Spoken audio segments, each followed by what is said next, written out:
देखते हैं। Revision of the Indian contract act 1872, chapter 6, performance of contract and discharge of contract. Performance of contract and discharge of contract.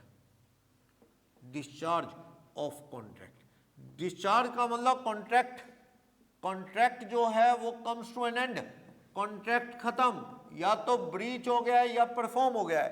Performance का मतलब जैसे आपने terms decide किए हैं उसके according you have to fulfil your promise, आपको आपका वादा पूरा करना है। अगर दोनों पार्टी परफॉर्मेंस कर दे, if both parties perform their promise, perform their promise, दोनों पार्टी अपने वादे पूरी कर दें तो कॉन्ट्रैक्ट विल डिस्चार्ज। कॉन्ट्रैक्ट क्या हो जाएगा? बेकार हो जाएगा, खत्म हो जाएगा, बेकार नहीं खत्म हो जाएगा, डिस्चार्ज। तो यानी comes to an end, comes to an end, contract खत्म हो जाएगा if both the party perform their promises. चलो, तो कहता है परफॉर्मेंस का मतलब क्या है? मैंने राम को कहा कि will you buy my car, मैं ऑफर कर रहा हूं राम को, एस कर देता हूं, Sumit offers to Ram, offer to buy car for ₹1 lakh. इसने राम एक्सेप्टेड, राम एक्सेप्टेड, तो इनके बीच में क्या हो गया? अग्रीमेंट। ऑफरर है ये और ये कौन है? ऑफरी या प्रॉमिसी। तो एस ऑफर कर रहा है राम को, राम एक्सेप्टेड, राम ने इसे एक्सेप्ट कर लिया है। चलो, अब यहां पे ऐसा है कि ये कार ले आए और ये पैसे दे दे तो बहुत बढ़िया एंड है, हैप्पी एंड होगा, कॉन्ट्रैक्ट डिस्चार्ज हो जाएगा। इसने कार दे दी, उसने पैसे, it's the happy ending of the contract. लेकिन प्रॉब्लम क्या है? ब्रीच की, ब्रीच ऑफ कॉन्ट्रैक्ट हो जाता है। ब्रीच ऑफ कॉन्ट्रैक्ट का क्या मतलब है? कॉन्ट्रैक्ट को परफॉर्म ना करना। फॉर एग्जांपल एस ऑफर कर रहा है किसको? राम को। एस ऑफर कर रहा है राम को, will you buy my car for 1 lakh, ये कहता है यस, कॉन्ट्रैक्ट। अब ड्यू डेट पे एस कार लेके आया, एस कार लेके आया, लेकिन राम कार लेने आए ही नहीं, तो ब्रीच बाय कौन हो गया? Ram, breach by Ram. Offeree ने ब्रीच कर दिया तो एक्शन किस पे होगा? ओफरी, राम पे। एस एक्शन लेगा, जज साहब मुझे कंपनसेशन दिलवाओ क्योंकि कार का रेट टूट गया है। मान लो ये कार बाजार में अब 80,000 की रहेगी, इस तरह की पुरानी कार, तो आप बस 20,000 रुपए के आसपास जज स्टडी करके कंपनसेशन दिलवा देगा। लेकिन अगर मान लो ब्रीच बाय राम है, breach by acceptor Ram, breach किसने कर दिया? एक्सेप्टर, राम ने, कार देने से इनकार, ब्रीच बाय एक्सेप्टर राम। उस केस में राम इनकार कर रहा है उसको एक्सेप्ट करने से, तो इस सिचुएशन में ये कह रहा है क्या? एस ने ऑफर किया, एस केस डालेगा, कोर्ट में डैमेज क्लेम मांगेगा। डैमेज क्लेम कैसे निकलता है? जज पता करेगा इस कार का बाजार में रेट क्या है। पता किया बाजार में 80,000 के आसपास रहेगी कार, किसी वजह से गवर्नमेंट की पॉलिसी चेंज होगी या रेट गाड़ियों के टूट गए, 80,000 के करीब रहेगी। अब एस किसी और को बेचेगा, ये कार तो 80 की बिकेगी, इसको देनी थी लाख में, तो एस का नुकसान कितना दिखता है? 20,000 के आसपास। तो जज 20,000 के आसपास एस को दिलवा देगा। लेकिन कभी ऐसा भी हो सकता है, कार बेचनी थी लाख में, राम ने लेनी थी, लेकिन मार्केट में कार का रेट बढ़ के 1,10,000 हो गया। अब यहां पे एस की कार किसी और को बिकेगी तो फालतू में बिकेगी। ब्रीच राम के करने से नुकसान एस का हुआ ना, उल्टा बचेगा, कुछ महंगी बिकेगी। क्या इस केस में डैमेज क्लेम ले सकता है? ना, नहीं ले सकता, क्योंकि जज कहेगा तेरा नुकसान ही नहीं हुआ। हाँ, एस चाहता है जी इस डिफॉल्टर को तो ताड़ो, थोड़ा सा इसको डांटो, भी ऐसे कॉन्ट्रैक्ट करके तोड़ने नहीं होते। तो कोर्ट इसे कहेगा राम को भी आगे से ध्यान रखना, कॉन्ट्रैक्ट ब्रीच ना करना, या इस पे थोड़ी बहुत कोर्ट फीस ड्यूटी लगा सकता है, कोई फाइन लगा सकता है, और इससे ज्यादा कुछ नहीं। यानी कहने का मतलब यहां पे अगर नुकसान हुआ है एस का तो कोर्ट डैमेज दिलवा देगा। अब उल्टा भी हो सकता है, ब्रीच बाय क्या हो गया? ब्रीच बाय ऑफरी, ऑफरर भी हो सकता है। मान लो ये कार लेने आ गया, ये राम ड्यू डेट पे कार लेने आ गया, तो लेकिन ब्रीच बाय ऑफरर कौन? एस। एस ने ब्रीच कर दिया। एस कहता है कि मैं ये कार नहीं बेचूंगा। बेचारा वेट कर करके राम चला गया, पर एस कार देने नहीं आया, फोन पे भी रिप्लाई नहीं दे रहा। तो breach by offeror S, S ने ब्रीच कर दिया।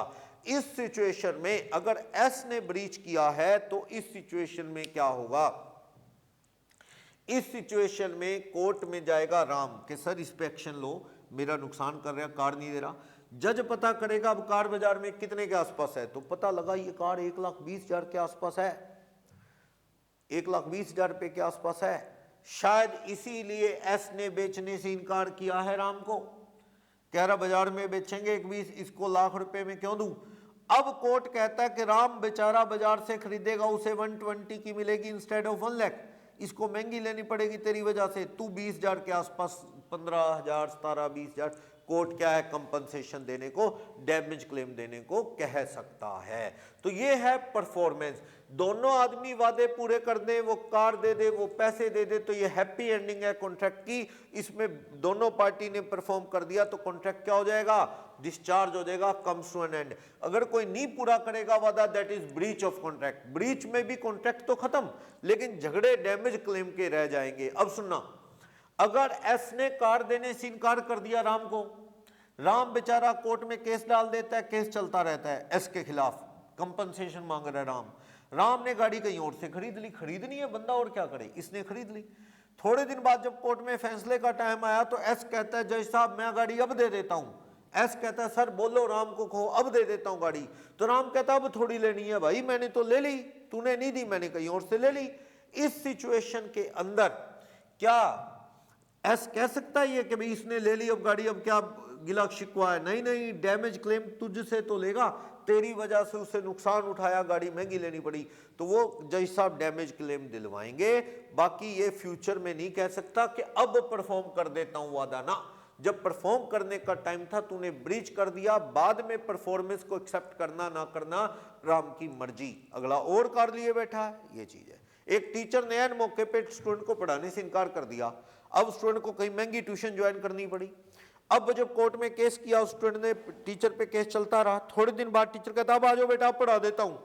वो स्टूडेंट कहता है जज साहब मैंने तो अब ज्वाइन कर ली, मैं इनके भरोसे बैठा थोड़ी रहता, पर मेरे को डैमेज क्लेम दिलवाओ, महंगी ट्यूशन ज्वाइन की। तो जज कहता है सही है, अब पढ़े ना पढ़े अगले की मर्जी, डैमेज क्लेम देना पड़ेगा।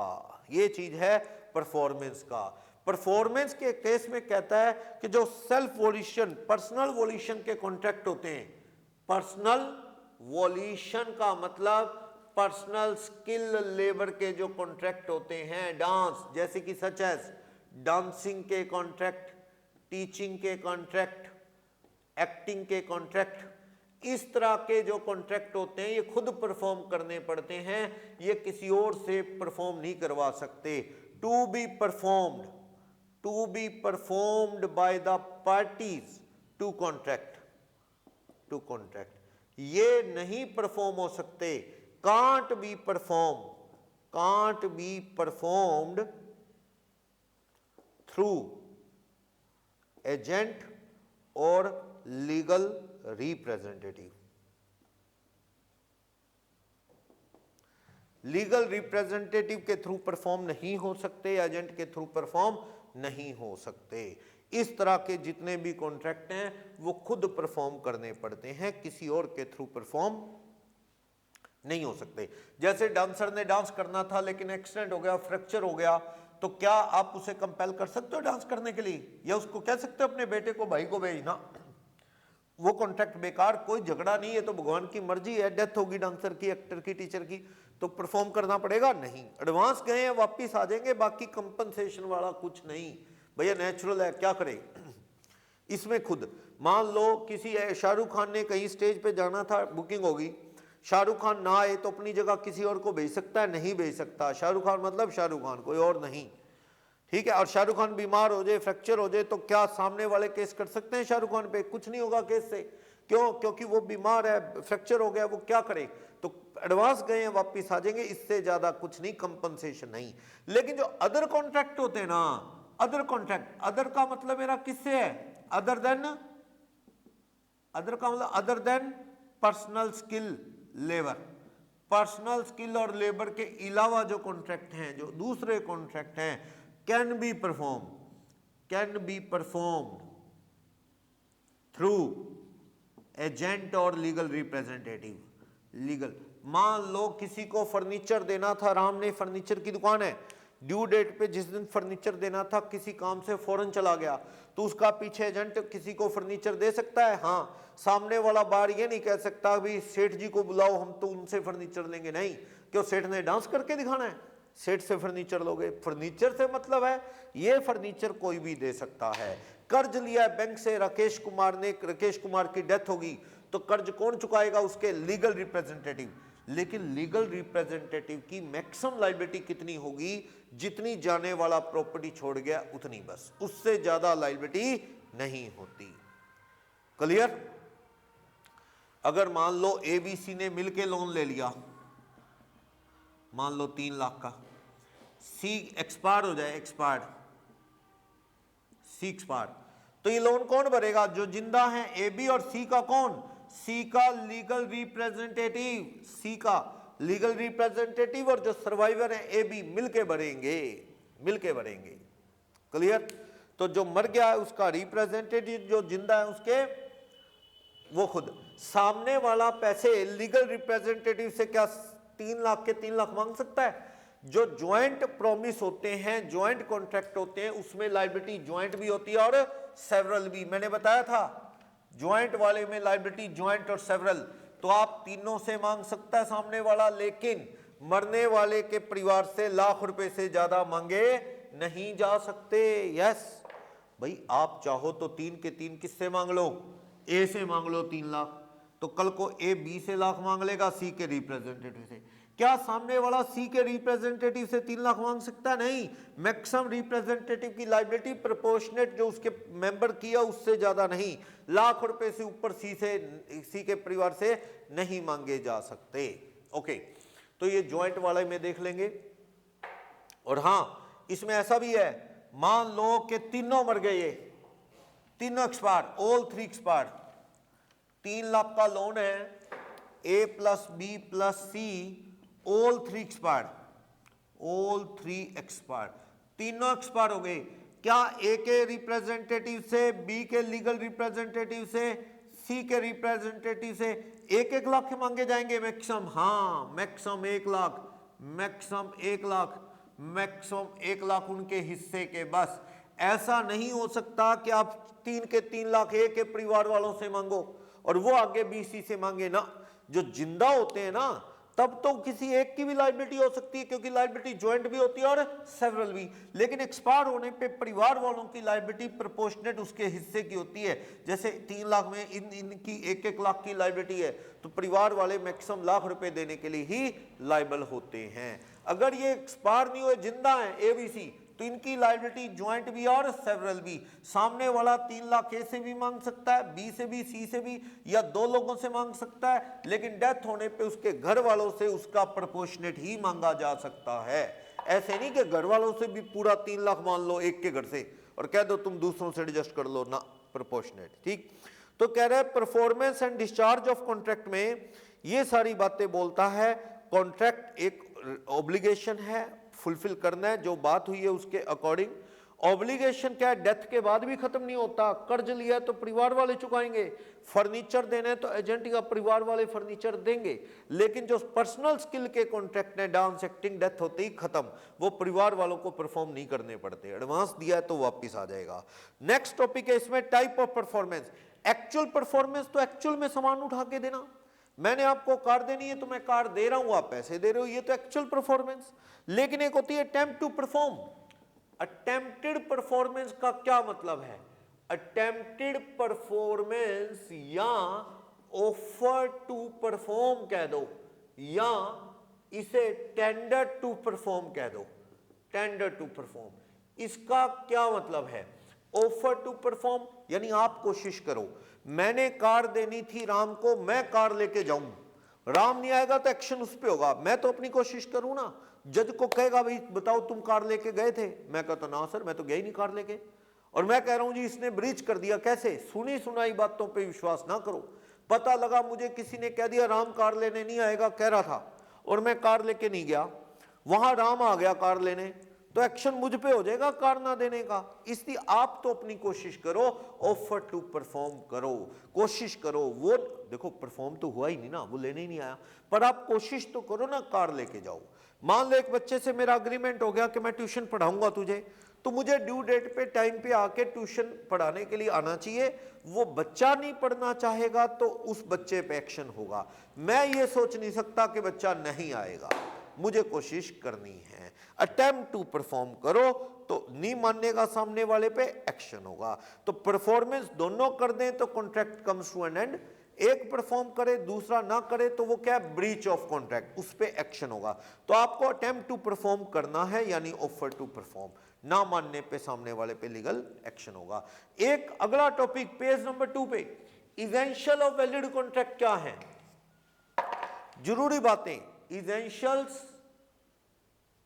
Essentials of valid contract.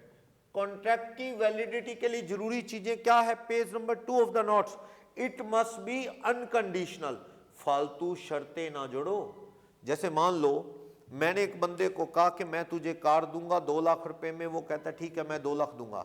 मैंने कहा कार मैं तेरे को दूंगा आगरा में, यूपी में रहते हैं मान लो हम लोग, आगरा में दे दूंगा तुझे कार, वो कहता डन।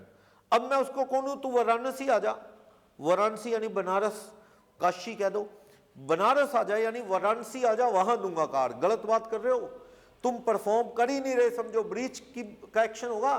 क्यों आए अगला वाराणसी, आगरा की बात है, तो अगर कोई शर्त जोड़ी तो that will be considered as breach. या उल्टा कर लो, मैं आगरा कार लेके आ रहा हूं, वो सामने वाला बार कह रहा नहीं नहीं मेरे को तो कानपुर में दो कार, गलत है, कानपुर क्यों दे भाई जब बात आगरा की हुई है। तो जो ब्रीच करेगा उस पे एक्शन होगा। परफॉर्मेंस उन्हीं शर्तों पे होनी चाहिए जो पहले से तय हुई हैं। मैंने बंदे को कहा कि 2 लाख में कार दूंगा, बंदा बाद में ना कार लेने तो आया, लाख रुपए लेके आया, कल लाख अगले महीने दूंगा। गलत कह रहा है, तू काउंटर ऑफर कर रहा है, तू परफॉर्म नहीं कर रहा, यानी तेरे पे क्या होगा, बाहर पे ब्रीच का एक्शन। मैं नहीं लेता किश्तों में, बात हुई अपनी 2 लाख इकट्ठे की है। तो फालतू शर्तें ना जोड़ो, वरना ब्रीच का क्या होगा, एक्शन। बंदा कह रहा है जी मैं कार दे दूंगा, डील होगी, बाद में कहता है पापा नहीं अलाउ कर रहे। भैया पापा तेरे होंगे, वादा पूरा कर, वरना ब्रीच का क्या होगा, action. Next, time and place fix जो हुआ है वहीं पे डिलीवरी होनी चाहिए, बात हो गई। नेक्स्ट, क्वालिटी क्वांटिटी वही हो जिसकी बात हुई है। यस, मान लो मैंने ऑर्डर दिया स्टील की चेयर का, तो वो मेरे को फोम की ला के दे रहे, तो ब्रीच है। या मैंने स्टील का ऑर्डर दिया, स्टील की चेयर आ गई, मैं फोम की मांग रहा हूं, गलत है, ये ब्रीच ऑफ कॉन्ट्रैक्ट है, ऐसा नहीं होना चाहिए। जो ब्रीच करेगा उस पे एक्शन। और क्वांटिटी भी वही हो जितना का ऑर्डर है। मान लो मैंने एक रूम के 4 फैन का ऑर्डर दे दिया, एक से, कमरे में 4 लगते हैं, मान लो बड़ा कमरा है, 4 एक से फैन का ऑर्डर दे दिया, और सामने वाला 4 फैन नहीं 3 ला रहा है, कहता 3 के पैसे दे दो। क्यों दे दो भाई, मैं चौथा फैन अलग डिजाइन का मिलेगा बाजार में, फिर ना मिला साथ का तो मैं नहीं लेता, चारों एक से फैन दे तो लूंगा।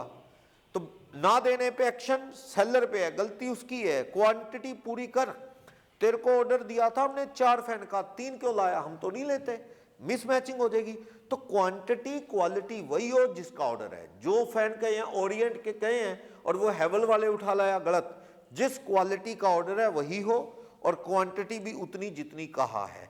कम ज्यादा होने पे बार इनकार कर सकता है। लेकिन अगर वो एक कहता है ठहरो मैं अभी चौथा फैन और लाता हूं, तो कॉन्ट्रैक्ट सबसिस्ट करता है, खत्म नहीं हुआ अभी, contract is still subsisting, subsist करता है। वो थोड़ी देर में डाल के चौथा फैन ले आए, चारों दे, तो मैं नहीं कह सकता कि अब नहीं लेता ना, लेने पड़ेंगे। अब क्या हो गया, इसमें पूरे कर लाया तो कॉन्ट्रैक्ट खत्म नहीं हुआ, आप लेना पड़ेगा। यानी क्वालिटी क्वांटिटी पूरी कर दी तो देन ओके, इसमें कुछ भी फिर गलत नहीं। और बार को गुड्स को एग्जामिन करने का मौका मिलना चाहिए, opportunity to examine the goods, उसे अपॉर्चुनिटी मिलनी चाहिए गुड्स को एग्जामिन करने की। यस, क्योंकि ऐसा है कि भाई मान लो वो कहता है जी ट्रक भरा हुआ आया है, बाहर कहता मुझे दिखा तो दो सैंपल अंदर माल कौन सा है, सेलर कहता मैं नहीं दिखाता, तो ये ब्रीच बाय सेलर है। बाहर को गुड्स को एग्जामिन करने का मौका मिलना ही चाहिए। नेक्स्ट कहता है कुछ सामान के कॉन्ट्रैक्ट हैं तो आप खुद या अपने एजेंट के थ्रू परफॉर्म कर सकते हो, लेकिन स्किल डांस वाले खुद परफॉर्म करने पड़ते हैं। नेक्स्ट ज्वाइंट प्रोमिसी में आ गया है। ये ज्वाइंट में तो ज्वाइंट भी है लायबिलिटी और सेवरल भी है, ये मैंने बताया आगे डिटेल में फिर से है कि मिलके भी लायबल हो, अकेले से भी सामने वाला मांग सकता है। कोई इंसॉल्वेंट हो जाए तो उसका लॉस सॉल्वेंट बराबर बराबर बांटेंगे। मान लो एबीसी ने मिलके 3 लाख का लोन ले लिया, सी इंसॉल्वेंट हो गया, उसके घर से सिर्फ कितना मिल सकता है 40%, 2/5, यानी 1 लाख लेना है तो 40,000 मिल सकता है, 60,000 नहीं मिला, वो 60,000 का लॉस कौन उठाएंगे, ए एंड बी मिलके 30-30, यानी ए बी देंगे लाख अपना और 30 वो, 1 30, उससे तो 40,000 आया ऐसे।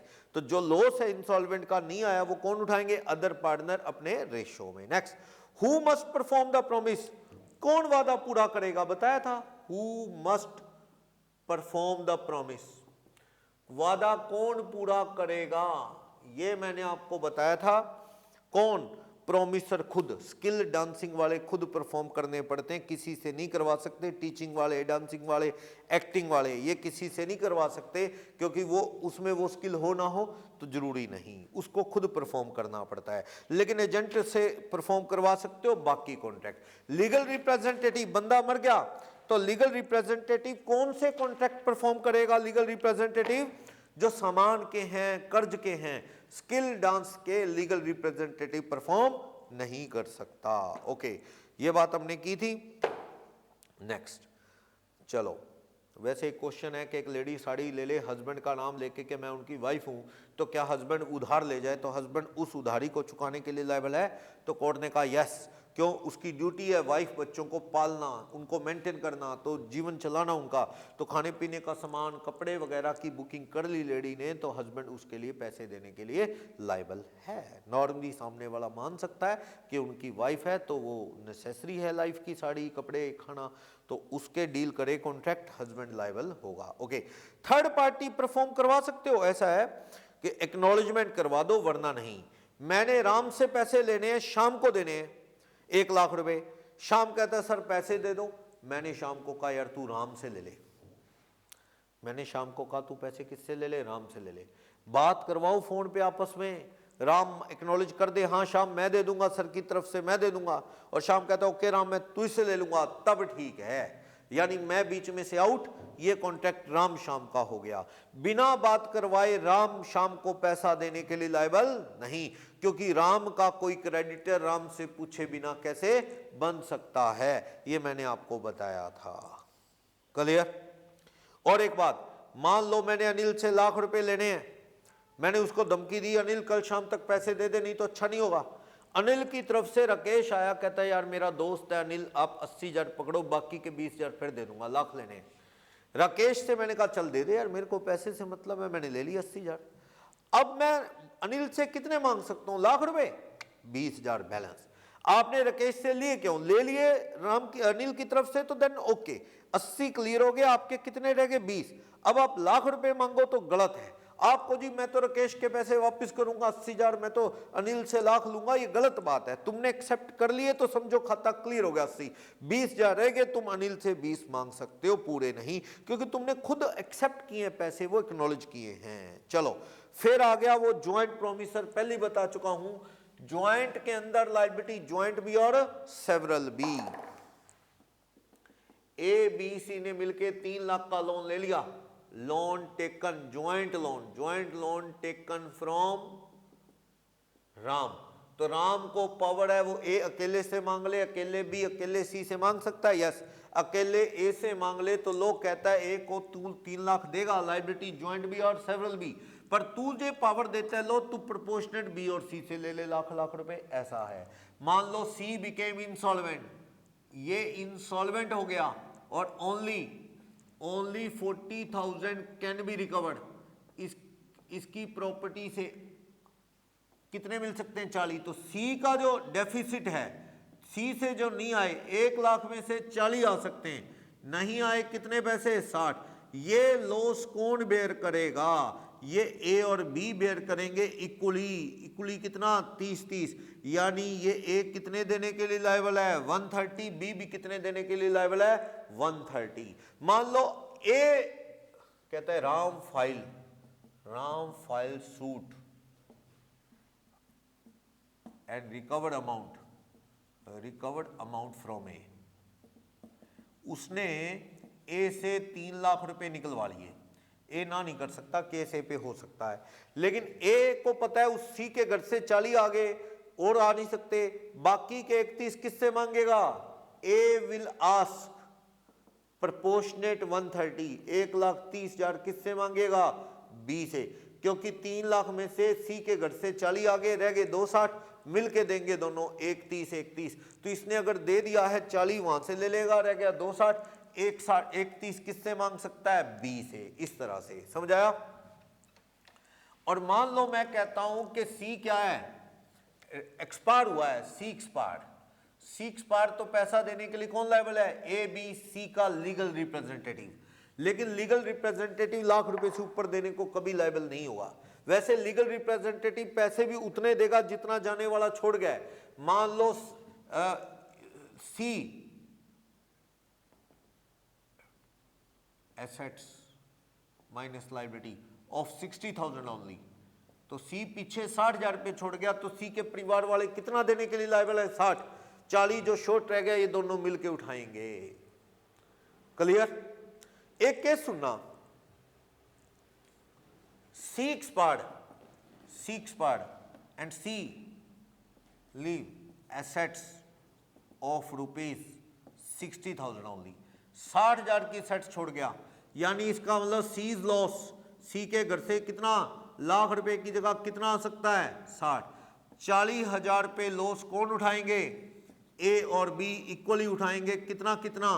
20-20 उठाएंगे। चलो, तो ए की लायबिलिटी कितनी होगी? ए प्लस बी की जो लायबिलिटी है वो कितने रुपए की होगी? वो 3 लाख में से 40 उसके घर से आया तो 260 की लायबिलिटी होगी। 260 का मतलब ए और बी का कितना है? 31 हो गया। मैं कहता हूं बी इंसॉल्वेंट हो गया। अब बी इंसॉल्वेंट हो गया, उसके घर से कितने आ सकते हैं? सिर्फ आधे, या उसके घर से चौथा हिस्सा आते हैं। बी इंसॉल्वेंट हो गया, उसके घर से आ सकते हैं ओनली 30% कैन बी रिकवर्ड। पहले तो जो मर गया उससे जो आते हैं ले लो, वो आ गए। उसके बाद जो बचा बैलेंस वो लॉस दोनों ने उठा लिया। इसके फर्म ने इससे लेने कितने हैं? बी से 31 लेने हैं, पर इससे 30% कितना आ सकता है? 39,000। इसका लॉस जो है कितना हो गया? इससे नहीं आ सकता। 31 माइनस 39, 91,000 किसको देने पड़ेंगे? बेचारे इसके जिम्मे आएंगे 91,000। तो ये कितने पैसे देगा? 31 और 91, 2,21,000। कौन लायबल है? ए देगा 2,21,000। बी से आएंगे कितने? मैक्सिमम 39। उसके घर से जो प्रॉपर्टी छोड़ गया परिवार वाले, उससे ज्यादा देने को लायबल नहीं है। या ऐसे कर लो, अच्छा ये 60 था क्या? कोई नहीं, 60 था तो ठीक है, ये 240 का ये कितना कितना उठाएंगे? 1,20 इसके घर से 30% कितना आ जाएगा? 1,20 का 30,000, तो 90 नहीं आया, ये 90 वो देगा, तो कितना हो गया? 2,10,000। चलो वो मैंने अमाउंट उल्टा पढ़ लिया। 60,000 की सेट छोड़ गया था, 60 आगे, 40,000 लॉस दोनों ने बांट दिया। 1,20 की लायबिलिटी है। फिर बी के घर से आ सकता है 30%, कितना? 30% इसका कितना बनेगा? 1,20 का 25% कह दो, चलो 25% आ सकता है। 30, 75% 90 नहीं आएगा, तो 90 ये उठाएगा। ये ए अपने घर से 2,10,000 रुपये देने को लायबल है। बी के घर से इंसॉल्वेंसी पे कितना आया? सिर्फ 25%, 30,000। 90 डूब गया, वो 90 भी ए को भरना पड़ा, उसका भी 20,000 लॉस भरना पड़ा। तो ए पे तो मुसीबतों का पहाड़ टूट गया, इतने पैसे ए को देने पड़ेंगे। और एक बात, अगर ए बी सी मिल के हैं तो पूरे पैसे एक से भी मांगे जा सकते हैं। 3 लाख सारे एक्सपायर हो गए, ऑल एक्सपायर हो गए, तो इसके रिप्रेजेंटेटिव मैक्सिमम अपना जाने वाले का हिस्सा लाख रुपया देने के लिए लायबल है। बस इससे ज्यादा देने को लायबल नहीं होंगे परिवार वाले, इससे ज्यादा देने को लायबल नहीं होंगे। उनकी लायबिलिटी मैक्सिमम जाने वाले के शेयर तक लिमिटेड है, दूसरों के हिस्से का लॉस परिवार वाले देने को लायबल नहीं है। क्लियर बात बोलो, कोई भी डाउट इसके रिगार्डिंग? तो ज्वाइंट प्रॉमिस वाला बता दिया, लाइबिलिटी ज्वाइंट भी सेवरल भी लॉस मिलके उठाएंगे। एक डिफॉल्ट कर दे, एक को रिलीज कर दिया तो बाकी रिलीज होंगे ना। एबीसी 3 पार्टनर है, 3 लाख रुपए का लोन ले लिया उन्होंने, किससे? एबीसी ने मिलके, राम से 3 लाख। राम ए से मांग सकता है, बीसी को रिलीज कर दे, यस, पर ए किससे मांग लेगा आगे? बीसी से। बीसी रिलीज होने का मतलब ए भी रिलीज हो गया, ये ऐसा नहीं है। Clear? Time and place, time तो जो फिक्स हुआ है, प्लेस वहीं पे डिलीवरी होगी, इस जगह पे इतने बजे। अगर रात को 2 बजे की बात हुई है तो 2 बजे डिलीवर होना चाहिए, या दिन में बात हुई है सुबह से शाम के बीच में और रात को माल लेके आ गया सेलर, तो उसकी गलत बात है। गुस्से में ट्रक भगा ले गया तो ब्रीच बाय सेलर माना जाएगा, क्योंकि जो टाइम फिक्स हुआ है उसी पे उसी वक्त माल डिलीवर होना चाहिए। किसी और जगह माल मंगवाना गलत है, जो किसी और जगह डिमांड करेगा गलत। अगर प्लेस फिक्स नहीं हुआ कहां माल देना है तो अंडरस्टूड है, सेलर को माल कहां पहुंचाना चाहिए? बार की लोकेशन पे। सेलर को सामान कहां पहुंचाना चाहिए? बार की लोकेशन पे, उसके बिजनेस दुकान पे, गोडाउन में, वहां। ठीक है, तो ये तो पहले बात कर ही लिया अपने। अगर कोई प्लेस फिक्स नहीं है, टाइम फिक्स नहीं, तो फोन कर लो आपस में, एक दूसरे को फिक्स कर लो, कोई दिक्कत नहीं। अब है फिक्स टाइम था कॉन्ट्रैक्ट का, when time is the agency of contract, time is the agency of contract, और वो टाइम निकल गया। टाइम जरूरी था लेकिन टाइम एक्सपायर्ड, तो उस केस में जो बार है, बार हैज ऑप्शन, क्या? एक्सेप्ट और रिजेक्ट, एक्सेप्ट और रिजेक्ट। रिजेक्ट करके क्या? एंड क्लेम डैमेज, डैमेज मांग सकता है।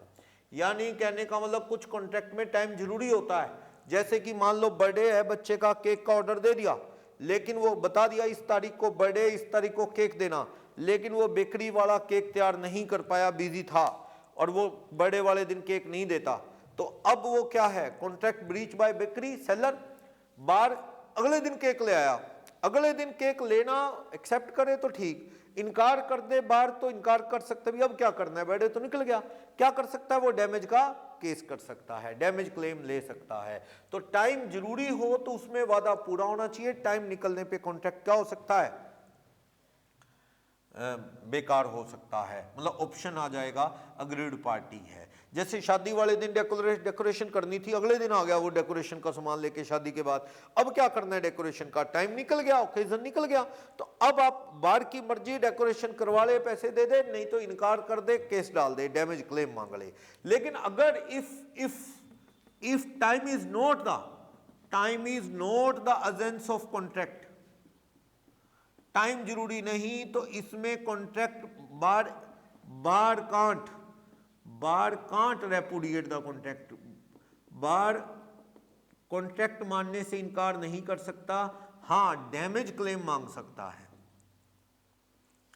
भाई मान लो इसमें तो है दिवाली पे पटाखे मंगवाए थे, लेकिन दिवाली से 2 दिन बाद लेके आ रहा है, तो बाहर लेने से इनकार कर सकता है भी, अब तो टाइम निकल गया, दिवाली के बाद पटाखे बेचूंगा किसको, तो वो है। या नवरात्रे पे खाने पीने का सामान है, वो चिप्स वगैरह आते हैं, लेडीज खाती हैं, फास्ट रखती हैं, तो वो नवरात्रे के बाद भेज रहा है सेलर, तो बाहर लेने से इनकार कर सकता है और डैमेज क्लेम मांग सकता है ब्रीच का। ओके, लेकिन अगर टाइम जरूरी नहीं है, जैसे रामायण गीता बुक्स हैं, इनका ऑर्डर दिया बुक शॉप वाले ने, सिलेबस की बुक्स में तो टाइम जरूरी होता है, सीजन होता है, अप्रैल में बुक्स बिकती हैं, मार्च में, लेकिन मैं कह रहा हूं वो बुक्स नहीं है, रामायण गीता जैसी बुक्स है।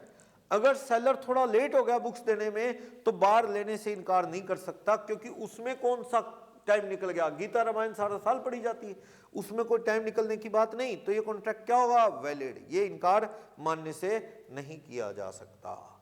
मान लो घर में सोफे का ऑर्डर दिया, इस तारीख को सोफा दे देना, सेलर जो है सोफा देने में 4 दिन लेट हो गया, तो क्या बार सोफा लेने से इनकार कर सकता है? नहीं। कौन सी आफत आ गई, सोफा थोड़ा लेट हो गया तो आपको सोफा लेना पड़ेगा। हाँ, लेट होने से आपको, जी मेरे घर में गेस्ट आने थे, उनको दिखाना था सोफा, फंक्शन मतलब मुझे किराए पे लेके सोफा रखना पड़ा, तो किराए का जो नुकसान हुआ है, डैमेज हुआ है, वो ले ले, पर सोफा लेने से इनकार नहीं कर सकते, क्योंकि वहां टाइम उतना जरूरी नहीं था। जब टाइम जरूरी हो तो आपके पास वर्डेबल ऑप्शन होता है, हाँ करो या ना करो, बार इनकार कर सकता है, लेकिन जब टाइम जरूरी नहीं तो बार इनकार नहीं कर सकता। चलो next, effect of refusal of party to perform promise, effect of refusal of party to perform promise, to perform promise. क्या एक पार्टी ने रिफ्यूज कर दिया है परफॉर्म प्रॉमिस परफॉर्म करने से, एक पार्टी ने क्या कर दिया है, रिफ्यूज कर दिया है। जैसे मान लो एक थिएटर में 7 डे परफॉर्म करवाना है एट द रेट ₹1000 या 10,000 पर डे आर्टिस्ट को। आर्टिस्ट की परफॉर्मेंस है, कॉन्ट्रैक्ट हो गया, परफॉर्मेंस का कॉन्ट्रैक्ट हो गया, 7 दिन परफॉर्म करना है थिएटर में, 10,000 रुपये देंगे एक दिन के। आफ्टर 2 डेज परफॉर्मेंस, 2 दिन की परफॉर्मेंस के बाद वो आर्टिस्ट आने से इनकार कर देता है, कहीं और जा रहा है परफॉर्म करने, तो हमने उसे समझाया, नहीं समझ रहा वो, हमने और परफॉर्मर बुला लिया, तीसरे दिन चौथे दिन उसने परफॉर्म किया। 5वें दिन पहले वाला अनिल नाम का परफॉर्मर फिर आ गया, कहता मैं परफॉर्म करूंगा। क्या वो कह सकता है कि भाई मैं ही परफॉर्म करूंगा 5वें दिन? नहीं, तू तो भाग गया था, धोखेबाज है। 2 दिन बाद अब तू, हमने और बंदा रख लिया तीसरे दिन चौथे दिन, 5वें दिन वो आ गया, अनिल कहता है मैं परफॉर्म करने को तैयार हूं।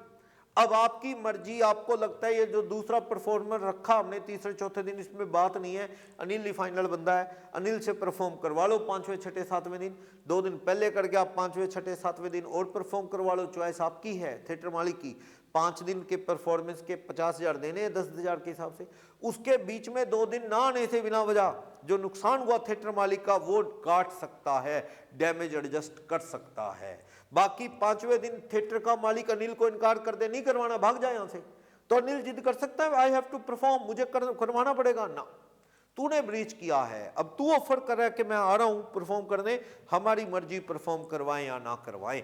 Choice is available with aggrieved party which is theatre owner, not with artist. तू तो बिना वजह एब्सेंट हो गया। एक होता है बीमार हो गया, वो लोग कहता है ठीक है भाई कहां से आता, बीमार था। एक होता है वैसे ही ना आना। तो अगर तूने परफॉर्म करने से इनकार किया तो बाद में आने से हम तेरे से परफॉर्म करवाने से इनकार कर सकते हैं, लेकिन आपका मन अगर इस पे है करवा लो परफॉर्म करवा लो, बीच में ना आने से जो नुकसान हुआ, टिकट वापस किए या कुछ, वो आप इसके जिम्मे लगा सकते हो, डैमेज क्लेम मांग सकते हो। नेक्स्ट टॉपिक है इसमें रेसिप्रोकल प्रॉमिसेस। रेसिप्रोकल प्रॉमिसेस, ये रेसिप्रोकल प्रॉमिसेस क्या है? Promises to each other, promises to each other, एक दूसरे को परफॉर्म किया, ए ने बी को, बी ने ए को वादा किया। जैसे मैं तुझे कार दूंगा, वो कहता ठीक है मैं पैसे दूंगा, यह है रेसिप्रोकल प्रॉमिस, यानी कि एग्जीक्यूटरी कॉन्ट्रैक्ट। एग्जीक्यूटरी कॉन्ट्रैक्ट, इसमें परफॉर्मेंस कैसे होगी? तो ये कह रहा है पहला conditional and dependent. Conditional and dependent का मतलब होता है कि परफॉर्मेंस इस बात पे डिपेंड करती है, शर्त है एक जुड़ी हुई, क्या कि भाई एक बंदा पहले वादा पूरा करेगा तो दूसरे की परफॉर्मेंस उस पे डिपेंड करती है, वो अपना वादा उसके बाद पूरा करेगा। जैसे टेलर को कपड़े देने हैं, ए ने, टेलर से बात होगी कोट पैंट स्टिच करेगा, कपड़ा देगा तो ये स्टिच करेगा। क्या ए बिना कपड़ा दिए टेलर को कह सकता है भैया सिल दिया कि नहीं? वो कहां से सिलेगा? कंडीशन है पहले कपड़ा दो तो ही सिलेगा। मिस्त्री को कह दे घर बनाएगा, कितने पैसे लेगा? कहता 5 लाख। तो जगह दिखाओ ना जिस पे घर बनाना है, लेके नहीं जा रहे उस जगह पे, वो घर कहां से बनाएगा? तो रेसिप्रोकल प्रॉमिसेस के अंदर कंडीशनल एंड डिपेंडेंट हो सकता है। रेसिप्रोकल प्रॉमिस हो, प्रोकल प्रॉमिसेस, जैसे कि टेलर और ड्रेस वाला, ठीक। दूसरा है mutual and concurrent. Mutual concurrent का मतलब पहले बाद कुछ नहीं, इधर मोबाइल दो, इधर वो क्या देगा? पेमेंट। ऐसा मतलब एक हाथ वो एक हाथ वो, ऐसे एक साथ दोनों की परफॉर्मेंस होनी है, तो इसे बोलते हैं mutual and concurrent performance. Conditional and dependent मतलब एक आदमी वादा पूरा करेगा तो दूसरे की परफॉर्मेंस उसके ऊपर डिपेंड करती है। साइमल्टेनियस परफॉर्मेंस है, दोनों एक साथ, साइमल्टेनियस परफॉर्मेंस, दोनों एक साथ वादा पूरा कर रहे हैं। Third, order of performance fix by party. Order of performance fix by party. तो order of performance fix by party मतलब कई बार आपस में बैठ के बात होगी, जैसे मैंने फर्नीचर बना के देना है, उसने पैसे देने हैं, तो हमने बात कर ली कि पहले फर्नीचर महीने बाद पैसे, तो जैसे बात हुई है वैसे परफॉर्म होना चाहिए, या पहले पैसे फिर क्या होगा फर्नीचर, तो जैसे पार्टीज ने ऑर्डर फिक्स किया है वैसे ही परफॉर्म होना चाहिए। कोई अलग बात करेगा तो उस पर ब्रीच ऑफ कॉन्ट्रैक्ट का एक्शन होगा। Next, performance fix by law, performance fix by law, जैसे कि सरकारी टेंडर में, सरकारी टेंडर में क्या होता है, गवर्नमेंट के टेंडर में कहता है कि पहले काम होगा फिर पेमेंट होगी, तो एक बंदा काम करेगा तो उसके बाद क्या होगी, पेमेंट होगी, तो पहले आप पेमेंट मांगो ऐसा पॉसिबल नहीं है। तो order of performance fix bye the parties, तो आपको जी पहले पैसे दो मैं तो रोड फिर बनाऊंगा, ऐसा नहीं होता। जो ऑर्डर फिक्स हुआ है वैसी परफॉर्मेंस होगी, उसके अलावा कोई बात करोगे तो आप पे ब्रीच का एक्शन होगा। ठीक, लास्ट है इसमें, effect of one party preventing another from performing promise, एक पार्टी दूसरे को वादा पूरा करने से रोकती है। जैसे मान लो कि भाई किसी को लकड़ी बेचने की बात हुई, डील होगी, इतने रुपए किलो लकड़ी है, वो बाहर लकड़ी लेने आ गया और सेलर कहता मैं तो बांध के नहीं देता, ले जा अपने आप, गलत बात। जब तू हमेशा बांध के देता था कोड करके तो अब भी दे, वो एक्चुअल में ना बेचने के बहाने बना रहा है सेलर, ऐसा नहीं हो सकता। ऐसे ही कई बार क्या होता है, जैसे मान लो बुकिंग होगी मस्टर्ड ऑयल की, सामने वाला सेलर जानबूझ के कह रहा है मस्टर्ड ऑयल तो दे दूंगा पर कंटेनर में डाल के नहीं देता, वो बात नहीं हुई, तुम अपने आप लेके जाओ किसी ड्रम में डाल के टैंक में, गलत। तू बहाने बना रहा है मस्टर्ड ऑयल ना बेचने के, तो तुझ पे क्या होगा, लीगल एक्शन हो सकता है। तो जो दूसरे को वादा पूरा करने से रोक रहा है भाई, उस पे ब्रीच का एक्शन बहाना।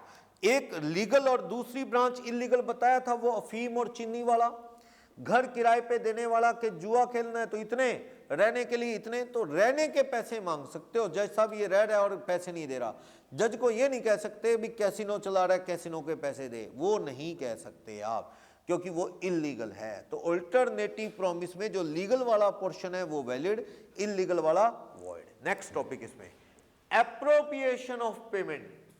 एप्रोप्रिएशन ऑफ पेमेंट क्या है, जब आपने किसी को कई पैसे देने हो, मान लो राम ने ड्यू टू श्याम, राम ने शाम को पैसा देना है लाख रुपए, फिर 1.5 लाख रुपए, फिर 80,000 रुपए, फिर 2 लाख रुपए, ये पेमेंट देनी है। 2.5 लाख 4.5, देखो 2, 3.5, 4.5, 5,30,000 टोटल देना है। इसमें से ये वाला लोन टाइम बार्ड है, मान लो टाइम बार्ड मीन्स जिसकी ड्यू डेट निकले 3 साल हो गए। अब राम पैसा दे रहा है, मान लो राम पेज ₹50,000 टू श्याम, राम शाम को 50,000 रुपये दे आया। ये कौन से दे आया, ये राम की चॉइस है, पेयर की चॉइस है, वो कौन से दे। नेचुरल है वो ये तो नहीं देगा, इनमें से देगा, क्योंकि ये दे ना दे बाय लॉ शाम मांग नहीं सकता।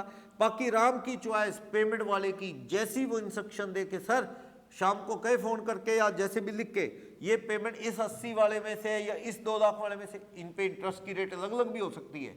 मान लो इस पे इंटरेस्ट की रेट 12% है, इस पे इंटरेस्ट की रेट 9% है, इस पे 8% है, इस पे 11%। तो मर्जी राम की कौन से वाला लोन पे करना है वो पे करेगा। राम ने कुछ नहीं कहा, राम ने विदाउट एनी इंस्ट्रक्शन पेमेंट दे दी, तो choice is available with choice of creditor Shyam. Shyam चाहे किसी में भी इस लोन को यूज कर ले, चाहे वो टाइम बार्ड में यूज कर सकता है 50,000, यस कर सकता है, श्याम की चॉइस। इसलिए अगर आपने किसी को कई पेमेंट देनी है तो आप प्लान करके बताया करो कि किस लोन के अगेंस्ट ये पेमेंट मान ली जाए, उस लोन में से कट देगी। आपने नहीं बताया तो क्रेडिटर श्याम की मर्जी, वो किसी भी लोन में यूज कर ले, इवन टाइम बार्ड में भी यूज कर सकता है, आप रोक नहीं सकते। और सुनो, अगर मान लो इंप्लॉयड है, कल शाम को शाम का फोन आया था राम के पास कि यार ये छोटा लोन 80,000 वाला है, ये तो इसको तो जल्दी से क्लियर कर दे यार, थोड़े बहुत भेज दे, थोड़े बहुत करके इसको तो उड़ा दे यार, छोटा लोन है, ब्याज की रेट भी ज्यादा है 12%, ये तो क्लियर कर दे। राम ने उसके कहने पे, मान लो ये लोन ही कितने का है, 80,000 भेज दिए, मान लो 80,000 भेज दिए, इसने मांगे थे कि छोटा लोन क्लियर कर दे, इसने 80 भेज दिए, तो ये अंडरस्टूड है, इंप्लॉयड है, ये लोन कौन से की पेमेंट है, employed payment of loan of ₹80,000। ये पेमेंट किस लोन की है, 80,000 वाले की पेमेंट है, ये मान लिया जाएगा। सपोज राम ने कुछ नहीं कहा, दे दिए पैसे, मान लो 50,000, श्याम ने भी बुक आलसी है, उसने पर्ची लिख के डाल दी के amount receive from Ram 50, books of account में एंट्री की नहीं, इसके अंदर कर लेता बाय कैश, की नहीं। जब झगड़ा हुआ, प्रूव हो गया, राम ने कुछ कहा नहीं, श्याम ने एंट्री की नहीं, तो ऑर्डर ऑफ लो कहते हैं क्या, टाइम ऑर्डर चलेगा। टाइम ऑर्डर मीन्स जो पुराना लोन है उसकी पेमेंट मानी जाएगी, इवन वो टाइम बार्ड ही क्यों ना हो, टाइम बार्ड डेट ही क्यों ना हो, पेमेंट किसकी मानी जाएगी, पेमेंट मानी जाएगी उस लोन की जो पुराना है, तो ऑर्डर ऑफ टाइम लगेगा। तो यही है एप्रोप्रिएशन ऑफ पेमेंट के टॉपिक में। और हाँ, अगर किसी ने बैंक को, मान लो राम ने टू बैंक, अमाउंट ड्यू है, अमाउंट ड्यू है, प्रिंसिपल 1 लाख, इंटरेस्ट 20, अगर राम बिना कुछ कहे दिया तो बैंक हमेशा पहले क्या पूरे करता है, मान लो राम देने वाला बैंक को, राम पेज टू बैंक ₹30,000, तो बैंक हमेशा इसमें से 20 किसके मानेगा, इंटरेस्ट के, 10,000 किसके मानेगा, प्रिंसिपल के। ऐसा होता है, मतलब अक्सर ऐसा होता है कि सामने वाले ने कोई इंस्ट्रक्शन नहीं दी, तो इसमें ऐसा होता है कि बैंक वाले पहले क्या पूरा करते हैं, इंटरेस्ट, फिर क्या पूरा करते हैं, प्रिंसिपल। तो एप्रोप्रिएशन ऑफ पेमेंट का बड़ा इंपॉर्टेंट टॉपिक है एग्जाम पॉइंट ऑफ व्यू से, और ज्वाइंट प्रॉमिस वाला जो मैंने करवाया एग्जाम पॉइंट ऑफ व्यू से मोस्ट इंपॉर्टेंट टॉपिक है। नेक्स्ट पेज नंबर 8 पे टॉपिक है असाइनमेंट ऑफ कॉन्ट्रैक्ट। ये मैं आपको बता चुका हूं भाई, कॉन्ट्रैक्ट किसी और को ट्रांसफर करना है तो बिना पूछे नहीं, राम ने देने श्याम को 1 लाख रुपए और अनिल से लेने हैं 1 लाख रुपए, तो राम कह दे क्या, श्याम को कह दे कि तू किससे पैसे ले ले, अनिल से। ऐसे नहीं, ऐसे श्याम अनिल का क्रेडिटर नहीं बन सकता बिना एक्नॉलेजमेंट। राम को चाहिए इन दोनों की फोन पे टेलीकॉन्फ्रेंसिंग के थ्रू बात करवा दे और ये एक्सेप्ट कर ले कि हाँ अनिल कह दे okay I will pay to Shyam, then okay. ऐसे बिना पूछे no one can be treated as the creditor of other party without his consent, नहीं हो सकता। एक कॉन्ट्रैक्ट मैंने मिस्त्री लगाना है राजेश्वर कुमार, अब राजेश्वर कुमार से मेरा अग्रीमेंट हो गया, ये मार्बल का मिस्त्री है, ठीक, अब वो ड्यू डेट पे राजेश्वर प्रसाद ना आके किसी और को भेज दे, क्या इज इट पॉसिबल, नहीं, ये पॉसिबल नहीं, क्योंकि हमसे पूछे बिना ये कोई और आदमी कैसे भेजा जा सकता है, स्किल का कॉन्ट्रैक्ट है, नॉट पॉसिबल। लेकिन ये जो प्रोमिसरी नोट होते हैं ना, प्रोमिसरी नोट या बिल ऑफ एक्सचेंज, ये बिना पूछे ट्रांसफर होते हैं विदाउट कंसेंट ऑफ मेकर और ड्रॉई, उनसे पूछे बिना कैन बी इंडोर्स, ये बिना पूछे इंडोर्स होते हैं, जिसके पास है वो पेमेंट लेने आएगा। लेकिन बाकी कॉन्ट्रैक्ट बिना नॉलेज के आगे इंडोर्स नहीं हो सकते, खासकर स्किल वाले तो बिल्कुल भी नहीं। ओके, स्किल वाले डेथ होते ही खत्म, कोई और परफॉर्म नहीं करेगा, पर सामान के या लोन वगैरह के कॉन्ट्रैक्ट डेथ से खत्म नहीं होते। कौन देगा वो लोन, रिप्रेजेंटेटिव, लेकिन रिप्रेजेंटेटिव कितने देने के लिए लायबल है, जितनी जाने वाला प्रॉपर्टी छोड़ गया है। एक बिजनेस में ऐसा कॉन्ट्रैक्ट असाइन होता है तो एक्नॉलेजमेंट से। लेकिन एक वर्ड आता है सक्सेशन, सक्सेशन वर्ड का मतलब क्या है, विल, बाय विल किसी को सेट्स लायबिलिटी दोनों ट्रांसफर हो जाती हैं, जैसे रिप्रेजेंटेटिव को नॉमिनी बना देता है तो सेट्स लायबिलिटी सब परिवार वालों को ट्रांसफर हो सकती हैं।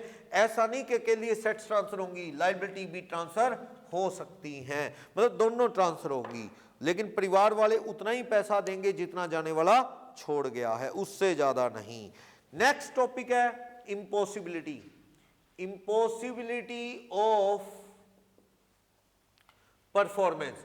ऐसा है परफॉर्मेंस की इम्पॉसिबिलिटी को लेके, अगर तो मान लो कमर्शियल इम्पॉसिबिलिटी है तो कॉन्ट्रैक्ट वैलिड है, कैंसिल नहीं होगा, क्योंकि कमर्शियल इम्पॉसिबिलिटी सुपरवीनिंग इम्पॉसिबिलिटी नहीं है, कॉन्ट्रैक्ट वैलिड है, ना पूरा करने पे क्या है, ब्रीच का एक्शन।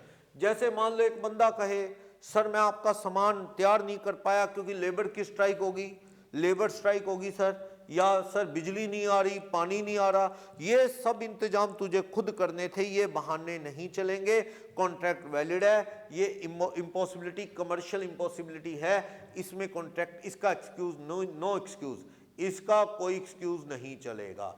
लेकिन जिस इम्पॉसिबिलिटी की मैं बात कर रहा हूं तो उसमें आप डॉक्ट्राइन ऑफ फ्रस्ट्रेशन भी कहते हैं या सुपरवीनिंग इम्पॉसिबिलिटी भी।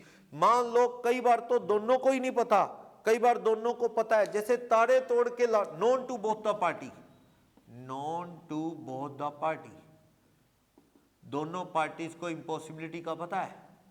इम्पॉसिबिलिटी जो है वो known to both the party, जैसे वो स्टार वाला एग्जांपल, डेड को अलाइव करने वाला कि पता ये होना नहीं, उड़ के दिखाने वाला, ये मजाक है, दोनों को पता होने वाला नहीं, बेकार। Unknown to both the party, unknown to both party, दोनों को ही नहीं पता रियलिटी का। जैसे दो आदमी डील कर रहे हैं कि तेरा माल शिप से आएगा मुझे देगा, वो कहता दे दूंगा, दोनों को ही नहीं पता था शिप तो ऑलरेडी क्या है, संक, पहले डूब चुका है। तो कॉन्ट्रैक्ट क्या है, वॉइड, कोई झगड़ा नहीं। या impossibility, impossibility after, after contract होगी without the fault of any party, without fault of any party. जैसे पैलेस किराए पे दिया लेकिन शादी वाले दिन से पहले तूफान इतना जबरदस्त आया और वो पैलेस गिर गया, अब वो पैलेस किराए पे देना पॉसिबल नहीं है, तो इसमें किसी की गलती नहीं है, कॉन्ट्रैक्ट क्या हो जाएगा, वॉइड, कॉन्ट्रैक्ट वॉइड हो जाएगा, किसी की गलती नहीं। सुपर विनिंग इम्पॉसिबिलिटी इसी कैटेगरी में आता है, सुपर विनिंग इम्पॉसिबिलिटी, यानी चेंज इन लॉ, बताया था, चेंज इन लॉ वगैरह। जैसे शराब खरीद बेच का अग्रीमेंट हुआ, सब सही था, लेकिन जब शराब सप्लाई करनी थी वाइन, उससे पहले सरकार ने बैन कर दिया, that is frustration, super winning impossibility. इसमें भी कॉन्ट्रैक्ट वॉइड, किसी की कोई गलती नहीं। लेकिन एक लास्ट सिचुएशन, इफ इम्पॉसिबिलिटी एक को पता थी दूसरे को नहीं, impossibility known to one party not to other one, तो वो लाइबल टू कंपनसेट है, liable to compensate to other, वो पार्टी दूसरे को कंपनसेट करने के लिए लाइबल है, धोखा है ये।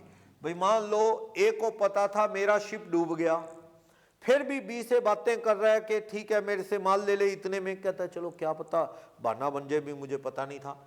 कल को प्रूव हो गया कि ए को पता था उसका शिप डूब गया, माल डूब गया, फिर भी वो बेचने का डील कर रहा है और बी से पैसे ले लेता एडवांस, बी इस भरोसे बैठा रहा, कल को पता लगा एक का शिप डूब गया, ये को पहले से पता था, तो बी केस कर देता है बे कि तूने डील क्यों की, मुझसे सामान दे, अब सामान बाजार में महंगा हो गया, तू मुझसे डील ना करता तो मैं आगे खरीद लेता, प्रूव हो गया कि को पता था तो तूने धोखा करने की कोशिश की, अब सामान महंगा हो गया, वो सामान बी कहीं और से लेगा, तो ये कंपनसेट किसको करना है, जिसको पता था सारी बात, ए कंपनसेट करने के लिए लायबल है। तो दोनों में से जिसको पता है सारी सच्चाई इम्पॉसिबिलिटी की, वो लायबल है। अचानक इम्पॉसिबिलिटी आई, बाद में आई सब्सिक्वेंटली, जैसे सरकार का बैन, इसमें किसी की गलती नहीं, कोई पैसे किसी से मांग नहीं सकता। ओके ठीक है, नेक्स्ट टॉपिक पे आते हैं, लास्ट 2 टॉपिक्स की ओर चल रहे हैं हम। इम्पॉसिबिलिटी वाला अच्छा टॉपिक है, कई बार एग्जाम में आ जाता है।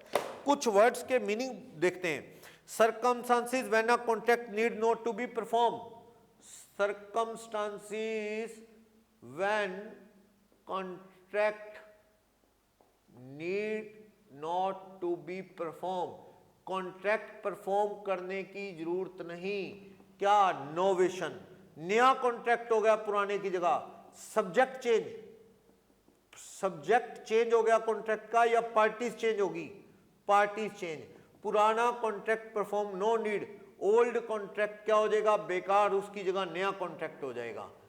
ठीक, जैसे मान लो मैंने राम को कार देनी है, ड्यू डेट से पहले मैंने राम को कहा यार कार नहीं जीप दे दूं क्या, राम कहता चल जीप दे दो, तो कॉन्ट्रैक्ट बदल गया, कार की जगह किसका हो गया, जीप का, तो ये कॉन्ट्रैक्ट पुराना कार वाला परफॉर्म करने की जरूरत नहीं है, तो दैट इज नोवेशन। या पार्टी बदल गई, मैंने राम को देने अनिल से लेने, उस सिचुएशन के अंदर मैंने अनिल को कहा तू राम को दे देगा, कहता हाँ दे दूंगा, दोनों की बात करवा दी, तो बीच में से मैं आउट हो गया, अब कॉन्ट्रैक्ट किसका हो गया, राम और अनिल का हो गया, तो पार्टीज बदल गई या सब्जेक्ट बदल गया, दैट इज नोवेशन, पुराना कॉन्ट्रैक्ट खत्म, उसको परफॉर्म नहीं करना, नए वाला चलेगा।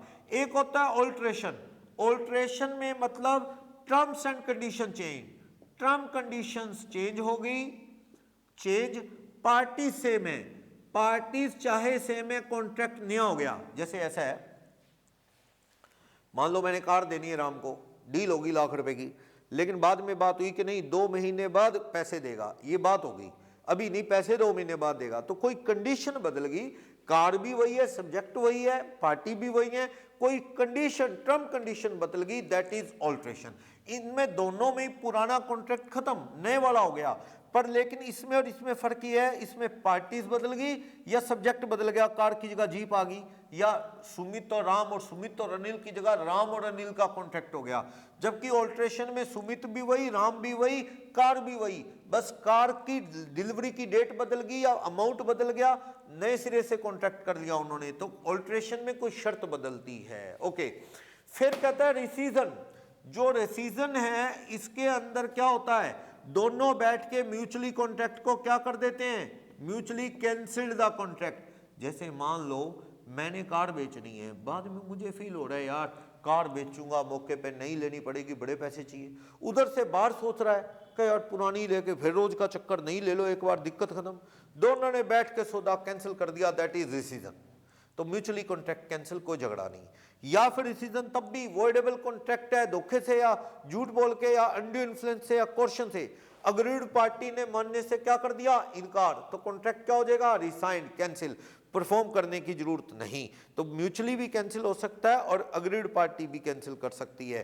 रेमिशन और वेव एक से हैं, वेव, रेमिशन वेव में तो contract cancel in case of breach, in case of breach, एक तरह से ब्रीच है, पार्टी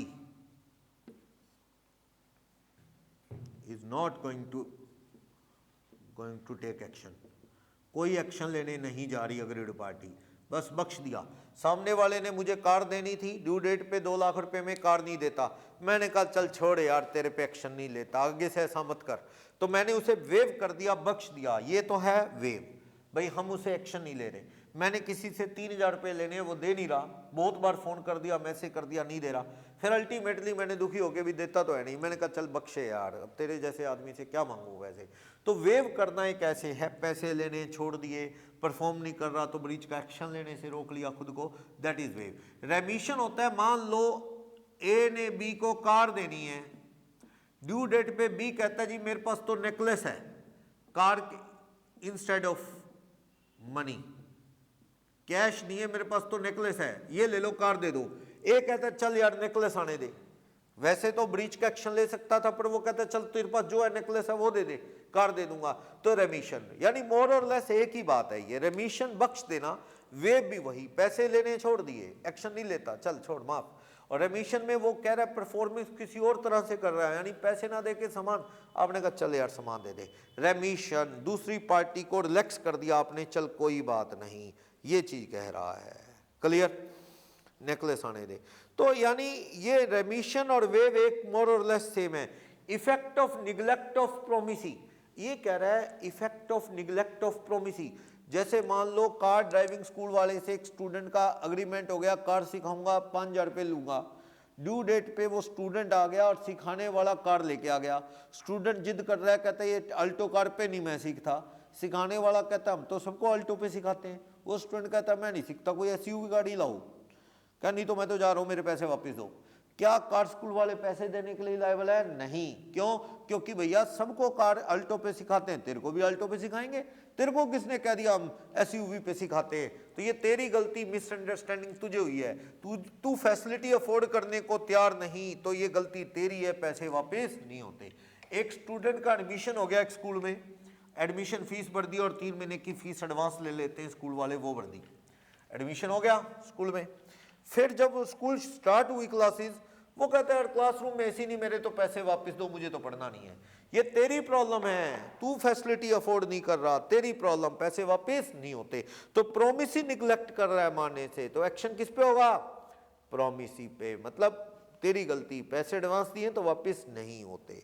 लास्ट टॉपिक पे आ जाओ, section 37, discharge of contract. Last topic, discharge of contract, section 37, आधा चैप्टर, ये टॉपिक तो पढ़ ही लिया। दोनों की परफॉर्मेंस बोथ साइड बाय, ये तो बहुत बड़ी एंड है, बोथ पार्टीज, दोनों ने, मैंने कार दे दी, आपने पैसे, इससे अच्छा तो डिस्चार्ज है ही नहीं।